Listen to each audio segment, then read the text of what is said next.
Hello everyone, ఇది Sundays mini blog అండి.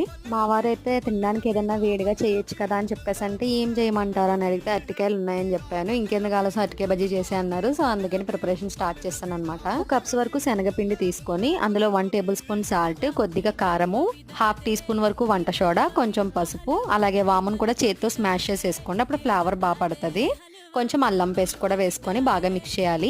మరీ మెత్తగా కాదు, అలాగని మరీ గట్టిగా కాదు, కొంచెం మీడియంగా కన్సిస్టెన్సీలో చూపించిన విధంగా మిక్స్ చేసుకోండి. ఇప్పుడు అరటికాయ ముక్కలను కూడా ఈ విధంగా కట్ చేసుకొని సాల్ట్ వాటర్లో వేసుకొని ఉంచుకుంటే ముక్క నల్లబడకుండా ఉంటుందన్నమాట. ఇప్పుడు ఆయిల్ ప్రీ హీట్ చేసుకొని అందులోకి బాగా హీట్ అయిన తర్వాత కొంచెం పిండిలో డిప్ చేసుకొని అంతే వేడివేడి నూనెలో వేసేసుకోవడమే. నూనెలో వేసిన తర్వాత వెంటనే టర్న్ చేయకుండా 1 మినిట్ పాటు అలా ఉంచండి. తర్వాత మీడియం ఫ్లేమ్ లో పెట్టేసి వాటిని ఫ్రై చేసుకోవాలి. హై ఫ్లేమ్ లో పెట్టేస్తే పైన వేగిపోతే కానీ లోపల అలా పచ్చిగానే ఉంటుంది. చూసారా, ఈ కలర్ వచ్చేంత వరకు ఉంచుకోవాలన్నమాట. ఉన్న మీరు ట్రై చేయండి. ఎంతో స్పంజీగా టేస్టీగా భలే ఉంటాయి మసాలాతో. Try it once. సబ్స్క్రైబ్.